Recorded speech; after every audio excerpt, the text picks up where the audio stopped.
इधर ईरान के पूर्व राष्ट्रपति महमूद अहमदीनेजाद के घर पर हमला हुआ है। एयर स्ट्राइक से अहमदीनेजाद के घर को टारगेट किया गया है। इजरायली हमले के बाद खंडहर में तब्दील हुआ है महमूद अहमदीनेजाद का घर। उनकी मौत की हालांकि अभी तक कोई पुष्टि नहीं हुई है, लेकिन इस घर की हालत देख के आप अंदाजा लगा सकते हैं क्या कुछ जानकारी मिल रही है। राहुल डबास हमारे सहयोगी हमारे साथ जुड़ चुके हैं। राहुल, महमूद अहमदीनेजाद को लेकर कोई जानकारी, कोई खबर मिल रही है क्या? देखिए, एक्चुअली ईरान में भी ऐसे जितने भी टॉप डिप्लोमेट्स हैं या फिर लीडरशिप है, उनके पास बंकर्स मौजूद होते हैं और कई बार ऐसे बंकर्स होते हैं जो 150 फुट से ज्यादा गहरे होते हैं, जिन्हें तबाह करने के लिए GBU-97 यानी जो हमारा अमेरिका का बॉम्बर है B2 उसका इस्तेमाल किया जाता है। और यही वजह है GBU-57 के अलावा बहुत सारे बंकर तबाह नहीं हो पाते हैं। अब ऐसे में देखना होगा कि क्या पूर्व राष्ट्रपति बच गए हैं या नहीं बचे हैं, क्योंकि फॉग ऑफ वॉर भी चल रहा है, दोनों ही साइड से इंफॉर्मेशन वॉरफेयर भी चल रहा है, ताकि लीडरशिप को क्रिपल किया जा सके, ताकि सेना का मोरल डाउन किया जा सके। क्योंकि जिस तरीके से खबर निकल के आई है कि ईरान के डिफेंस मिनिस्टर को एलिमिनेट कर दिया गया, ईरान के मौजूदा राष्ट्रपति के ऊपर हमला किया गया, कैमरे के घर को टारगेट किया गया और अब पूर्व राष्ट्रपति के ऊपर भी टारगेट किया गया है। तो ये काफी हद तक निकलने में तय होने में समय लगेगा। ये fog of war, information warfare, moral को तोड़ने की कोशिश कितनी करता है और कितनी नहीं। बिल्कुल, तो राहुल डबास हमारे सहयोगी इस बाबत हमें यहाँ जानकारी दे रहे हैं, लगातार तस्वीरें हम दिखा रहे हैं और आप देखिए कि पूरे शहर धुआं धुआं होते हुए नजर आ रहे हैं। लेकिन अब यहाँ से आगे हम क्या देखें, बार बार यही बात यहाँ पर हो रही है। एक और जानकारी जो इस वक्त इजराइल में जश्न देखा जा रहा है। इजराइल में बंकर में डांस करते हुए लोग नजर आ रहे हैं। ईरान पर हमले के बाद लोगों ने खुशी जताई है। ये तस्वीरें इस वक्त आपके टेलीविजन स्क्रीन पर जो हम आपको दिखा रहे हैं कि इजराइल में बंकर में डांस, ये बंकर की तस्वीरें हैं। जी हाँ, ये बंकर की तस्वीरें हैं जो इस वक्त आप देख रहे हैं। और ईरान पर हमले के बाद दरअसल इजराइल में जश्न मनाते हुए लोग नजर आ रहे हैं। ईरान पर अमेरिकी हमले के बाद जश्न का माहौल। हाई स्कूल के छात्र सड़कों पर डांस करते दिखाई दिए। छात्रों ने लगाए आई लव ट्रंप के नारे। अब ये तस्वीरें क्या कह रही हैं? ये तस्वीरें तो बहुत कुछ कह रही हैं। और देखिए, इन्हीं को तो एड्रेस करते हुए नजर आए थे डोनाल्ड ट्रंप। अगर ये तस्वीरें ईरान की ही है, ये ईरान से ही सामने निकल कर आ रही है, तो पहले सुनते हैं ये क्या कह रही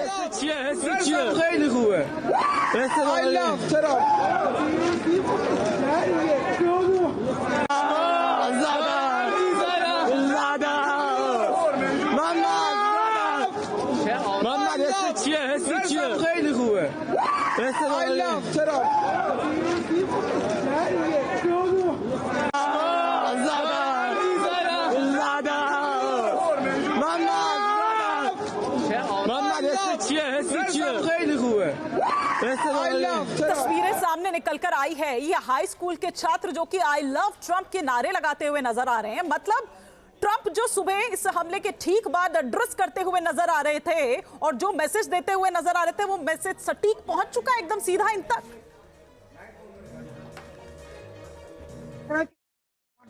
डोनाल्ड ट्रंप ने लगभग 12 जनवरी के आसपास भी कहा था कि help is on the way, और उसके बाद लगातार 30 से लेकर 35,000 लोगों की मौत हो चुकी है, प्रदर्शनकारियों की। खासतौर पर जो वेस्टर्न मीडिया है, CNN, BBC, उनकी रिपोर्ट के मुताबिक। और ऐसे में जब अमेरिका ने हमला बोल दिया है तो निश्चित तौर पर मोरल बढ़ जाएगा उन विरोधियों का जो लगातार तेहरान यूनिवर्सिटी से लेकर के आसपास के जिलों में, विश्वविद्यालयों में। लेकिन राहुल, ये सिर्फ कुछ छात्र हैं, क्या पूरा ईरान यही बोल रहा है? क्या पूरे ईरान की यही आवाज है? क्योंकि इतना आसान नहीं है, ये डोनाल्ड ट्रंप भी जानते हैं और यही कारण है कि उनको एड्रेस करना पड़ा, यही कारण है कि उनको मैसेज देना पड़ा, क्योंकि उनको पता है कि अब वो चाहे लाख कोशिश कर ले, वो पावर के दम पर कर भी लें, लेकिन जब तक भीतर के वहां के लोग नहीं मानेंगे, ईरानियंस नहीं मानेंगे, तब तक वो कुछ नहीं कर सकते, क्योंकि अराजकता हो सकती है, विद्रोह की आग भड़क सकती है, गृह युद्ध जैसे हालात बन सकते हैं। लेकिन निश्चित तौर से अगर गृह युद्ध होंगे तो अमेरिका को ज्यादा नुकसान होगा। वेस्ट एशिया में वैसे ही इराक के ऊपर जब हमला किया था तब ISIS खुरासान की स्थापना हो गई थी, ISIS की स्थापना हो गई थी, जो अमेरिका के लिए बड़ा सद्दन बना था। ऐसे में देखना होगा कि अगर रिजीम चेंज होता है, जो अमेरिका की कोशिश है, डोनाल्ड ट्रंप की, बेंजामिन नेतन्याहू की, तो अगला बादशाह कौन बनेगा? क्या पुराने रिजीम में आके आएगी या फिर नए स्टूडेंट लीडर? ठीक है राहुल, मैं लौट रही हूँ आपके पास, लेकिन इस बीच ईरान ने इजराइल पर 300 से ज्यादा मिसाइल्स दागे हैं। 300 में 35 मिसाइल्स ने टारगेट किया है, हिट किया है टारगेट। और इजरायली मीडिया के हवाले से ये बड़ी खबर, बड़ी जानकारी इस वक्त आ रही है। तो आप ये देखिए कि किस तरह से एक के बाद एक ईरान अभी बिल्कुल थमने का नाम नहीं ले रहा है। ईरान ने इजराइल पर 300 से ज्यादा मिसाइलें दागी है। अब इसी से आप समझ सकते हैं जिस तरह से ईरान द्वारा ये कहा ही गया था, ठीक वैसे ही चलता हुआ ईरान नजर आ रहा है। तस्वीरें हम आपको दिखा रहे हैं, शहर शहर धुआं होती हुई ये तस्वीरें, और वहां पर किस तरह से अफरा तफरी मचती है। और ईरान की सड़कों से भी हम तस्वीरें दिखाते हैं, उन छात्र की तस्वीरें भी दिखाते हैं जो सड़कों से आई लव ट्रम्प के नारे लगाते हुए नजर आते हैं, वो गाना गाते हुए नजर आ रहे थे। वहां इजराइल, अगर हम बंकर की बात करें तो बंकर में जश्न मनाते हुए लोग नजर आ रहे। तो ना केवल इजराइल बल्कि ईरान की सड़कों से भी इस तरह की तस्वीरें सामने निकल कर आती है और ये हैरान करती है। और साथ ही आप लिंक कर सकते हैं इस हमले के ठीक बाद जो डोनाल्ड ट्रंप ने एड्रेस किया था, वो दरअसल इन्हीं को एड्रेस कर रहे थे। यही उनकी टारगेटेड ऑडियंस कहिए, या क्योंकि उनको पता है कि जब तक इनको आप सपोर्ट में नहीं लेंगे तो आप लाख कोशिश कर लीजिए रिजीम चेंज करने की, उससे कोई मतलब नहीं है। आप दबाव डालकर या आप पावर के दम पर कर सकते हैं, लेकिन जब तक वहां के लोगों का सपोर्ट आपको नहीं मिलेगा तब तक आप जीत नहीं सकते हैं। और यही मैसेज देते हुए वो छात्र, हाई स्कूल के छात्र नजर वहां पर आ रहे थे सड़कों पर। लेकिन बड़ी खबर जो इस वक्त आ रही है वो ये कि 300 से ज्यादा मिसाइलें दागी गई है और 35 मिसाइल तो ऐसी है जिन्होंने अपने टारगेट को हिट किया है। और इजराइल में ईरान के हमले का बहरीन में जश्न मनाया गया है। देखिए बहरीन में तो अगर हम यहां पर कहें तो आप ये देखिए कि यहां पर उसका 5th फ्लीट, अगर हेडक्वार्टर की बात करें तो वो है बाकायदा 10,000 के करीब वो सैनिक जो वहां पर उनकी मौजूदगी है। तो इसी से आप समझ सकते हैं और यही कारण है कि इसको टारगेट तो बनाना ही था ईरान को। लेकिन हैरान होता है बहरीन कि आखिर उसको क्यों निशाना बनाएगा। भाई सवाल तो ये है कि आपको हैरानी क्यों हो रही है जब आप अमेरिका का एयरबेस वहां पर है और ये हक बनता है ईरान का, तो उस लिहाज से तो ईरान ने ठीक किया। तो अब बहरीन एक ग्राउंड दरअसल बना रहा था वहां पर कि वो किस तरह से अब वापस अटैक ईरान पर करेगा। और अभी तेल अवीव में बड़े धमाके की आवाज सुनी गई है। तेल अवीव में लगातार सुनाई दे रही है सायरन और धमाकों की आवाज। जब से ईरान ने एक के बाद एक नहीं, 2 नहीं, 3 नहीं, 70 मिसाइलों से एक साथ हमला किया था। और अभी तो ये बताया जा रहा है कि 300 से ज्यादा ऐसे मिसाइल जो उन्होंने वहां पर बरसाई है, जिसमें से 35 जो कि टारगेट को हिट कर गई है। शहर दर शहर, वन आफ्टर अनदर, यहां पर जो देश है वो भी उसकी जद में आते हुए जा रहे हैं, एक के बाद एक। जहां जहां अमेरिका के एयर बेसेस हैं वहां वहां निशाना बनाया गया है। पूरे मिडिल ईस्ट में हाहाकार मचा दिया है ईरान ने। एक ओमान को अगर छोड़ दिया जाए, क्योंकि वहां पर ऐसे कोई एयरबेस नहीं है, शायद इस वजह से ओमान बच भी गया। इधर दक्षिण सीरिया के दारा में गिरे ईरानी मिसाइल के टुकड़े। ईरानी मिसाइल को दारा में इंटरसेप्ट किया गया। इजराइल की तरफ जाते मिसाइल को किया गया इंटरसेप्ट। ये तस्वीरें इस वक्त हम आपको दिखा रहे हैं। मिसाइल के जो टुकड़े हैं वो यहां पर देखे गए और कई तो फिलिस्तीनी नागरिक, हमने आपको वो भी दिखाया था कि किस तरह से मिसाइल के टुकड़ों को लेकर वो भाग रहे हैं। अब ये इजराइल की तरफ जाती हुई जो मिसाइल है उसको इंटरसेप्ट किया गया है, ये बताया जा रहा है। ईरानी मिसाइल को दारा में इंटरसेप्ट किया गया है।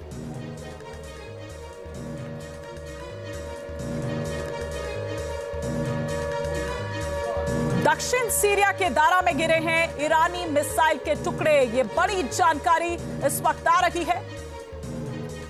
और अलग अलग जगहों पर जहां जहां दरअसल ये मिसाइल्स गिरी हैं, जहां जहां टारगेट किया गया है। इससे पहले भी हम आपको इरबिल की तस्वीर दिखा रहे थे, वो इराक के, जहां पर निशाना बनाया गया एक घर में, कितना बड़ा वो गड्ढा हो गया था, वो भी हमने आपको तस्वीरें दिखाई। अब तस्वीरें आनी शुरू हो गई। आप देखिए कि किस तरह से चाहे मिसाइल जो इंटरसेप्ट की गई हो उसके टुकड़े मिले हो, या जिस जगह को टारगेट किया गया हो, एक घर जहां पर वो रॉकेट घुस गया था और एक बड़ा गड्ढा वहां पर हो गया, एक जिस रॉकेट की चपेट में एक शख्स वहां पर आ जाता है। अब ये तस्वीरें भी सामने निकलकर यहां पर आ रही है। लेकिन जब थोड़ा सा ये थमेगा संघर्ष, उसके बाद ही एक्चुअल जो कितना नुकसान हुआ है, क्या नुकसान हुआ है, कैजुअलिटी कितनी, वो बात नहीं पता चलेगा। लेकिन इजराइल के बंकर से तो जश्न मनाती तस्वीरें भी सामने आ रही थी। ईरान की सड़कों से आई लव ट्रंप के नारे लगाती हुई तस्वीरें सामने आ रही थी। वो हाई स्कूल के छात्र जो कि ट्रंप के बारे में, ट्रंप को यहां पर आई लव कहते हुए नजर आ रहे और उनको थैंक्स कहते हुए नजर आ रहे थे। तो तो ये जो जानकारी इस वक्त मिल रही है, तस्वीरें लगातार अलग अलग जगहों से हम आपको दिखा रहे हैं और राहुल दरबास लगातार हम तक जानकारी पहुंचा रहे थे। राहुल, अभी एक और जो लेटेस्ट जानकारी आई है वो दारा से आई है, जहां पर ईरानी मिसाइल को इंटरसेप्ट किया गया।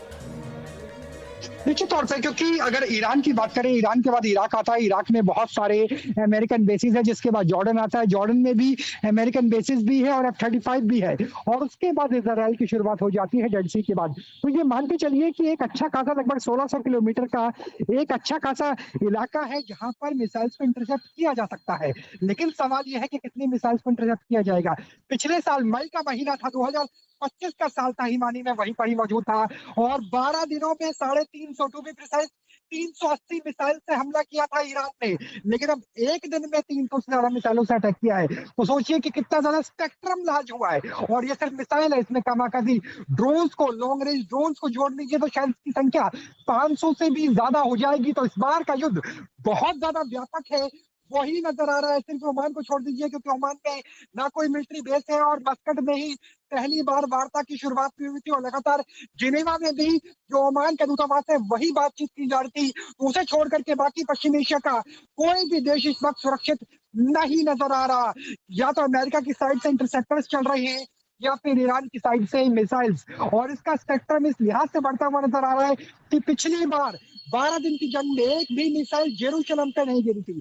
जेरूशलम क्यों खास है? वहां पे अलग-सा मस्जिद है, जहां मक्का और मदीना के बाद सबसे पवित्र। बने रहिए हमारे साथ। तो ये एक बड़ी स्थिति बन गई है मिडिल ईस्ट में। इसमें एक तरह से कहीं 9 देशों के बीच एक तरह का वॉर शुरू हो गया है। सऊदी अरब ने युद्ध में किया है अमेरिका का समर्थन, ईरान के खिलाफ युद्ध में अमेरिका का साथ देंगे, ये सऊदी अरब का कहना है। रियाद में ईरान के मिसाइल हमले के बाद सऊदी अरब का ये पहला बयान है। यानी अब तक सऊदी अरब की ओर से कहा जा रहा था हम अपनी जमीन का इस्तेमाल नहीं करने देंगे, लेकिन अब जब ईरान ने पलटवार किया है और सऊदी को निशाना बनाया है, तो सऊदी ने बाकायदा ऑफिशियल स्टेटमेंट जारी करके कहा है कि वो इस वार में अमेरिका और इजराइल का साथ देगा। इस समय की सबसे बड़ी खबर यही है कि सऊदी अरब ने भी कहा है कि वो अमेरिका और ईरान का इस युद्ध में साथ देगा। यानी जिस तरह से ईरान पलटवार कर रहा है और ईरान जिस तरह से कह रहा है कि वो किसी को छोड़ने वाला नहीं है, इस बार वो जो ऐसा जवाब देगा कि अमेरिका और इजराइल दोनों उसे याद रखेंगे। दूसरे चरण के हमले शुरू हो चुके हैं। 20 इजरायली फाइटर जेट ईरान की ओर रवाना। ईरान पर हमले के लिए इजरायली फाइटर जेट रवाना है। एक तरह से अगर आप देखें कि ये चक्रव्यूह अमेरिका ने ऐसे रचा था ताकि जरूरत पड़ने पे, ना सिर्फ क्योंकि सबसे ज्यादा चिंता इस बात की थी कि ईरान का जो मिसाइल से, ईरान की जितनी भी मिसाइल हैं उनकी क्षमता 2000 किलोमीटर के आसपास है, यानी मिडिल ईस्ट और इजराइल उसके सीधे निशाने पे आ सकता है। इसीलिए उसने USS गेराल्ड आर फोर्ट की तैनाती की, इसीलिए उसने वहां पर तमाम अपने थाट जैसे डिफेंस सिस्टम वहां पर लगाए ताकि किसी भी कीमत पे जो ईरान की मिसाइलें हैं उन्हें इंटरसेप्ट कर उन्हें खत्म किया जा सके। एक और बड़ी खबर इस वक्त आ रही है, अमेरिका इजराइल के हमले के बाद ईरान का पलटवार। ईरान ने इजराइल पे 400 मिसाइल दागी हैं, 400 missile. Qatar, Bahrain, UAE, Jordan और सऊदी में ईरान का हमला। इन सभी देशों में अमेरिकी मिलिट्री बेस है और पहले ही ईरान कह चुका था कि अगर ईरान पे हमला किया गया तो वो अमेरिकी बेसेस को निशाना बनाएगा, और वही ईरान ने किया। एक तरह से लग रहा था कि ईरान ने अपनी तैयारी कर रखी थी कि अगर उस पर हमला होता है वो अमेरिका के उन सभी बेसेस को निशाना बनाएगा जो मिडिल ईस्ट में है, और वही ईरान ने किया है। आपके मोबाइल पर तुरंत आएगी ब्रेकिंग न्यूज। स्क्रीन पर सबसे पहले दिखेगी बड़ी खबर। देश दुनिया की हर खबर एक जगह। अब आपके मोबाइल पर तुरंत फटाफट इंस्टॉल कीजिए न्यूज नेशन ऐप और रखिए खुद को अपडेट।